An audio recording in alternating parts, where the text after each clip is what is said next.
In today's podcast, San Francisco attorney Chelsea Davis tells me what it's like to not know your ancestral roots due to the transatlantic slave trade. With a fast-growing Instagram sharing epic stories and useful travel tips, Chelsea has visited more than 69 countries in just a short time after quitting her job. If you have the opportunity to travel and you really want to go, just go. Don't wait on anybody. You'll be fine if you go solo. I'm a huge solo advocate. She talks about her goal to become the youngest Black woman to visit every country in the world and gives us her honest view on safety as a Black woman solo traveler. From bribing scams and best airlines to budget tips and the business side of travel content creation, this down-to-earth conversation ends with the realization that travel is an education. Despite the loneliness it may bring, it is the most empowering thing that you can possibly do for yourself. Thanks for tuning in, and let's get into it. Hi, Chelsea. Thank you so much for joining me today. Where in the world are you? I am currently in Sofia, Bulgaria. Hey, Drew. Nice to finally talk to you. Sofia, Bulgaria. When I was there in 2015, I was on the end of a Euro trip and I got super sick, so I didn't have the best time. So hopefully it's a little bit more fun for you. Yeah, I hope so too. I'll be here for a week, and I have a lot of exciting things planned. So yeah, I'm excited. So your Instagram is really cool. It's filled with some epic travel shots. It seems like by the country ticker, you're trying to do every country, right? So how did that dream start? So I knew I wanted to go everywhere when I started to travel solo in around 2017. Before that, I didn't know what I didn't know what I didn't know. But once I saw how empowering it is, the thrill that I get from it, I was like, I don't know how I'm going to be able to stop. So that's really when it started. I got the travel bug bad. I can relate on pretty much all levels. I like what you said, I didn't know what I didn't know. That was a good line because you really, once you start traveling, you just realize how epic it is and how much you want to keep going and how little that you've seen of the world when you keep going. You're like, wait, but there's more. That's really exciting. What's your timeline for finishing and how many countries, what are you at right now? So I'm currently at 69. And to complete all, well, it depends on how you count them, 195 or 193 or 197, possibly in the next 2 to 3 years. There's 2 other Black women who have actually visited to all the UN countries. So I could be the youngest if I complete it before 35. So maybe I can complete it by 31 or 32. And I'm currently 29. My birthday was 3 days ago. Happy birthday. That's pretty great. Thank you. 29. Wow. So what were you doing? Where did you go to college? And walk me through the last 10 years of your life. So I went to UCLA for undergrad, go Bruins, and I studied political science and African American studies. And then I took a gap year, so I was working in Sacramento, the capital of California, for a year as a legislative advocate. And then I applied to law school, so following that trajectory of policy, advocacy, and law, and I got accepted into Berkeley, and so I was there for 3 years. When you were in law school, did you ever think you would go travel so much? I traveled every single break I could get. So that's the good thing about being in school. You get summer break, winter break, and holiday break. So yeah, every single break I had, I was traveling to a new country. I was taking full advantage. That's amazing. So it seems like 69 countries. If I recall, when I was at 69 is when I met Deanna, my girlfriend at the time, now wife. You haven't dipped your toes too much in the danger zones yet, have you? No, I have not. I haven't gotten to the more difficult countries yet. Those are some of my favorite places. When I say those, I'm talking about Afghanistan, Yemen, Libya, the ones who are currently either at war or lots of political instability or just difficult to enter in terms of getting visa and planning logistics. So are you excited for those countries? And please let me know when you're going so I can give you some pointers. I am excited. I do think that the media has a way of kind of just painting a picture and for those particular countries a negative picture. So it would be nice to go and see for myself. An example would be Nicaragua. That's one of my top favorite countries I visited. And, before I went, everyone was like, oh, it's unsafe, you shouldn't go. But going there, the people were so friendly. The food was delicious. So many day trips that I went on, landscapes are beautiful. So I just feel like, for certain places, you have to find out how it will be yourself. And you'll see how the people are just the same. It's funny, everybody who travels or travels a lot will have the same kind of realizations about how everybody's the same and how the world is safer than you think. So it's just music to my ears to hear you say these things because I'm usually trying to preach these things. This podcast it's called Roots of Humanity. And so every guest that I bring on, we kind of do a deep dive into cultural identity because it's a fascinating topic. And, because I have been to every country, I can kind of relate to a lot of different backgrounds or places or countries, cultures, ethnicities. So have you ever done one of those tests where you can see your ancestry? Yeah, I did Ancestry DNA. What are the results? So I'm about 43% Nigerian, the other like 26% Cameroon, Congolese, Bantu peoples, and the rest are like, 6% Irish and, just like 1% of other countries. So 46% Nigerian, that's super cool. Did you ever think about your Nigerian roots, or how has that kind of become a part of your everyday life?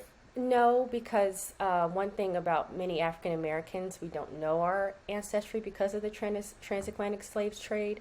So my ancestors were taken, according to Ancestry DNA, to Virginia, Arkansas, and Mississippi. So I can trace my family roots there, but I didn't know where my ancestors were from until I took the DNA test. But yeah, I would be curious to know exactly what tribe my family was from, and be able to pinpoint that location so I can actually visit. Where have you been on the African continent? So only 3 countries, Morocco, Senegal, and the Gambia. Yeah, Africa, it's a beast of a continent. I mean, you have 55 countries. They're all pretty big, except for the Gambia. Most of them are huge. Mm-hmm. And so you want to spend 4 months in every country, but that's just impossible, or you would never get done. So it's kind of hard to pick and choose which countries to stay longer. Also, it's fun, but it can be a nightmare at points just to figure out how to get from point A to point B. And also visas. So yeah, Nigeria, as an example, my first time trying to go, I got denied the visa. And then the second time I tried to go, the e-visa came out. And so then a friend of a friend of a friend of a friend gave me a contact, and then I messaged this random person who's still in my phone as Nigerian visa person, and then they were able to get me an e-visa. It's crazy, things change all the time, especially after COVID, the situation's changed. But what's your next approach for Africa? Are you gonna just do one country at a time, or are you gonna kind of just say, okay, I'm gonna spend the next 2 months in West Africa? So, and I've really been thinking hard about this. And what I've learned is that having a French passport is very useful. So a joke is that I just need to marry a French guy to get French citizenship. But I have a good friend who has been to most of the countries there. I'm encouraging her to write a book. So my plan now is to read her book and then just follow her path around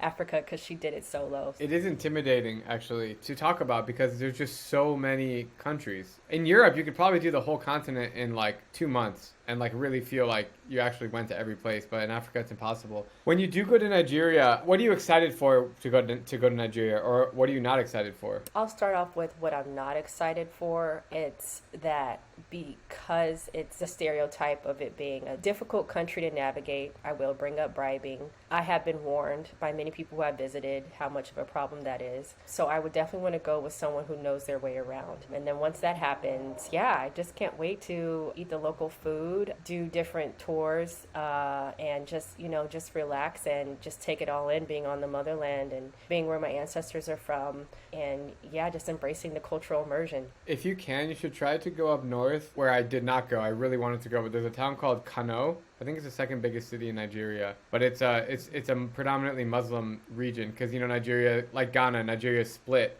The southern half is mostly Christian, and the northern half is mostly Muslim.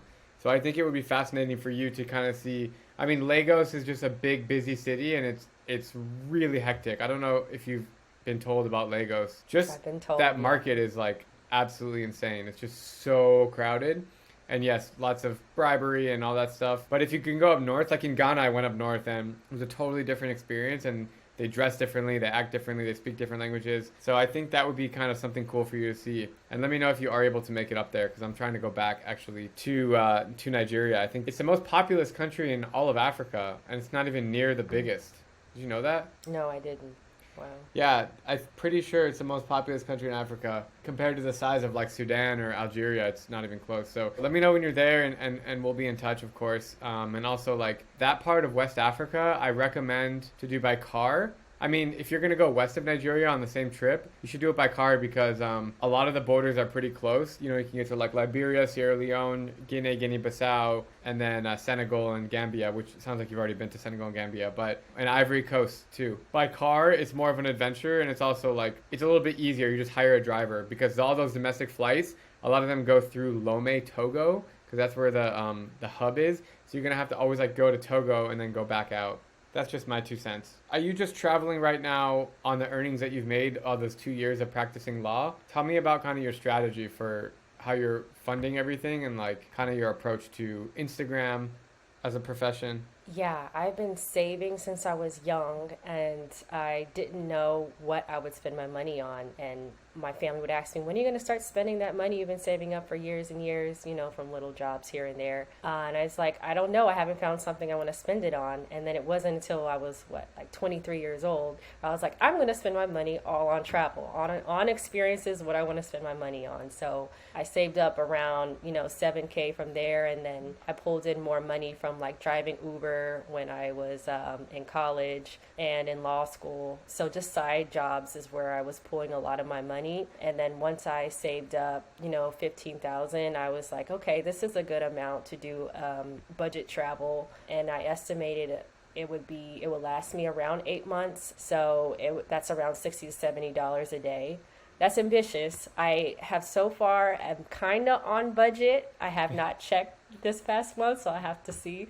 But yeah, it just depends where I travel. Like in Europe now, well, Eastern Europe, it's more affordable. So as long as I keep on traveling, to less expensive countries, I'll stay on budget. So that's my plan until the rest of the year is to stay on budget. That's super inspiring to hear that you traveled on $60 a day, because I think it's possible, and I did that from age 21 until 24. I kind of traveled on like $50 to $70 a day. And so, in the US right now, you can't even fill half of a car tank for $60. I mean, if you go to, dinner, it's for sure going to be at least $60. So it's pretty cool to hear that right now it's still more or less possible to do it on a shoestring budget. Do you have any advice for like beginner travelers that just want to travel on a tight budget? Yeah, I mean, just be open to hostels, I would say, shared accommodations, shared driving situations, public transportation. That's a good way to lower costs. I know people who are like, I would never do this, and this, but I would say just try it at least once and see how you like it. I know that even if my budget was over 100,000, I would still be staying in shared accommodation as a solo woman traveler, just so I can meet people. I've met people from around the world. We've done trips together, and even though I'm traveling alone, I certainly don't feel alone. So I guess that would be my best piece of advice if you're a solo beginner traveler, is to be open to meeting others. Yeah, absolutely. You never get lonely as a solo traveler, or you're always with other people? I would say the only time I get lonely is when I'm at beach destinations. I kind of just is like, I feel like it could be more romantic location, but other than that, it's very easy for me to connect with other travelers. Like as soon as I land in a new airport, even here in Sofia, like I took the night bus from Bucharest to Sofia, 6.5 hour bus, and I met a girl on the bus, and now we're going to go on a tour later today. So it just happens pretty easy. It's so funny that you say beaches are boring, because I don't like beaches. I really don't. I go there for like 10 minutes and I'm like, okay, I get it. You want to sit outside in the sun all day. First of all, I have red hair. I don't do good in the sun. And second of all, there's no like cultural things happening. There's no people to meet on a beach. And so I'm just really not a fan of beaches. I'm really happy to hear you say that. Everybody's like, I just want to go travel to the Maldives and sit on the beach all day. When I went to the Maldives, it was on Ramadan, and it's a Muslim country, so I went to like a local island. It was also my birthday, and I spent the whole time in the Maldives on this local island with like 5,000 people, having Ramadan fasting dinners with them and like learning about their life. That sounds more interesting to you, right, than just sitting on the beach? Yeah, absolutely. I'm with you on that. After Europe, do you have a plan? So after Europe, I'm going to go back home. I need to get my foundation together as far as get my website more active, actually apply to get my LLC. And so, the business part of travel content creation I need to get together. And then after that, I want to go to South America in August and September. Chile, Argentina, Brazil, Bolivia, What's your approach to turning this into a profitable career? Are you trying to go more Instagram brand sponsor route or YouTube ad route, or what's kind of your thought process on that? So I would like to go the Instagram brand partnership and blogger route. I'm finding that the more I can offer, the better, of course. Video is just not my forte yet. I know that's where a lot of the money is, but I'm just having a hard time working on that. So I would just stick to writing, which I like to do, photography, and just promoting my brand on social media platforms. And it's been going well so far. Yeah, you make a good point. Like, being in front of a camera all the time is not for everyone. So as much as I always say, like, oh, it's easy, just, start making videos and be consistent, not everybody is comfortable in that regard. So it is important to know, like, yeah, to be a YouTuber, it's just a lot of showing your face and always being happy, and also, like, always being willing to be on camera is a hard thing. Also, shooting yourself in public can feel weird sometimes, like walking around a main square filming yourself. People look at you weird. So you kind of like get over that hump. It's refreshing to see that you're still going to kind of go the blogger route, because that's what I did in 2013, 14, 15. I was more of a blogger, and then I kind of transformed into a video creator when I started making videos. But no, I mean, it all started from Prague when I studied abroad there. And I read something that you also lived in Prague for a bit. So tell me about your experience with Prague. Yeah, so once I was enrolled in law school during the time, and once I found that they had an exchange program where I could work abroad for 3 months for school credit, I was like, okay, Prague is central. I've been there before. That would be the perfect place. And so I was applying to different human rights nonprofit orgs, got accepted with Amnesty International on their research team. So I was working with them for 3 months, and then I had a visa problem. It wasn't processed in time, and as you know, Americans can only stay in the Schengen zone visa free for up to 3 months. And so I was like, okay, I want to stay in Europe. I'm just going to have to figure out where I'm going to go outside of this zone. And that's where my solo journey traveled. I traveled to Croatia, Bosnia, Montenegro, Bali, Scotland, Ireland, places outside that zone, so I can continue to stay on the continent. So yeah, I was very happy to be based in Prague to do, just like a 5-minute bus ride. I'll be in a different country. But also flights are so much cheaper in Europe, like those low cost airlines, Ryanair, EasyJet, like, I just felt like this is an affordable way to travel. Yeah, it's crazy. Prague is literally my foundation. You can see it on the wall behind me. That's like Prague, and that's Seoul. Mm-hmm. Those are the two cities that I lived in that kind of started everything. So it's kind of cool to hear that Prague at least contributed to your travel bug. What are some of your goals in content creation? Like, what are you trying to accomplish? What message are you trying to spend? How many African Americans have visited every country, or Black people in general? There's a couple, right?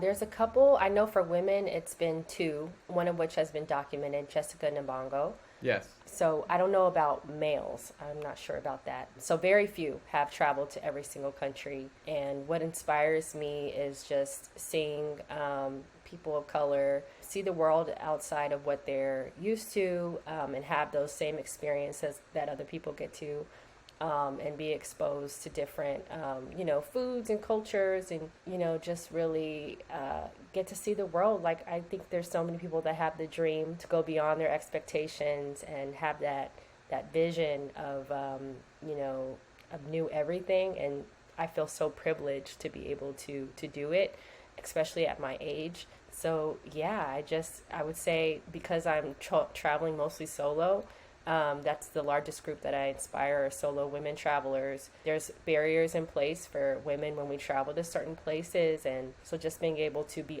open and honest about some of the issues I face and still being able to do it, that's amazing to me. That's really cool that you kind of lead the way for women and people of color. That's so cool, because unfortunately in this space it's mostly white men. I don't know what the numbers are, but there's somewhere between 250 and 350 people to visit every country is the estimate, that have actually been to every country. And I would guess 90% of them are white males. That's my estimation, just from being in this space. So it's really inspiring to hear your story and how you're kind of leading the way for another group of people. I get questions a lot about, like, women, from females. They're like, oh, but you couldn't do it as a solo female traveler. I'm like, I can't speak because I'm not a female, but I do know a lot of solo female travelers some who have been to every country, some who just travel solo independently, and they do it really well. So that's something that you can speak to as well, right? I mean, talk about safety as a solo woman traveler. Yeah, so as far as safety, there are certain countries that you should look out for. You definitely need to research, especially when it comes to like clothing requirements and certain Muslim dominant countries. You want to have your shoulders covered and, no short skirts or shorts or anything, no matter how hot it is. There are certain places where it's not best to walk alone at night. And I can speak as a black woman, there are certain countries that view black women more as sexual objects, are very sexualized culturally. So that's just something to look out for and just be honest about, the way that you look, how would you be viewed and portrayed in these certain countries. And I don't want it to be put in a place where it's fear mongering. It's more so just awareness, I think, is key. I actually did a reel on that on a few countries that I just would not travel to solo. And I got a lot of positive feedback from sharing my views on it. And so I just want to continue to be transparent about common issues that women of color face while traveling to certain countries. I think that's fantastic that you brought that up. Do you mind sharing what those countries were, or at least the regions? Yes. So Morocco, which one of the few countries in Africa I've been to, I did a group trip, and purposely because I did not want to travel solo there. The catcalling is very well known, especially if you don't have a male companion. That's the same for Egypt. Certain cities in Brazil, not all of Brazil, but touristy cities, maybe like Rio de Janeiro, where the intention could be strong, and as well as like just, petty theft. That's something to look out for, like with any country, but that's just one of the cities where I was warned, as well as India. Those are the ones that I had pinpointed in my mind, all of them. What about Prague? I don't know if it was Jessica who had problems, or do you know another traveler named Gloria Glow Graphics? Yeah. I don't know if it was her, but one of the African American female solo travelers had a lot of problems in Prague with racism. Did you feel anything in Prague? I didn't, and I would check my privilege there because I'm an African American, and so I would assume people thought I was there to teach. Now, if I was an African immigrant or, another group, I would think that they would have a different experience, but because they thought, oh, okay, she's American, she's probably just here to teach, no one really bothered me. I didn't get any, no one said anything negative. I didn't get any weird type of stares. I like that people didn't ask me for a photo because I have experienced that in Asia and actually in Central America as well. So I felt completely safe taking public transportation, walking at night in Prague. That's really good to hear. But I guess my point to what you just said was, or my response would be like, if you're not talking, they don't know that you're African American. You only have to like meet them to talk to them, and they might assume that you're a teacher. So you didn't get any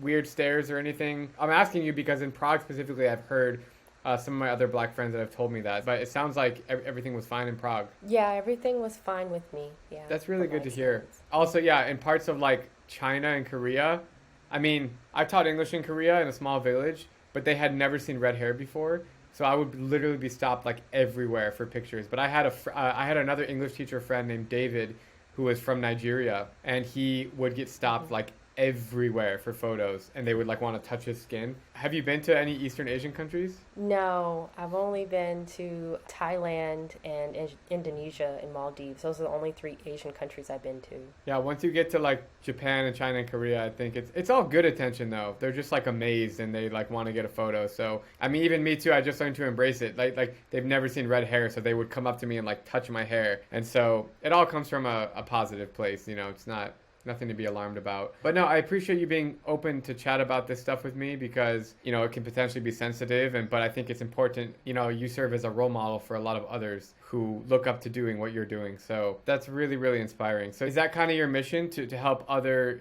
solo female travelers as well as people of color? Are you just trying to prove to them that travel is okay, that it's safer than you think, that you can do it, don't be scared? Is that kind of your motto? Yes, in addition to making the point that travel is very educational. I'm a huge academic person, so I was always very studious, but actually being out there in the world, I have learned the most. And so I really think that if everyone had the opportunity to travel, then I think the world would be a better place. There would be less division, less, misperceptions about other people.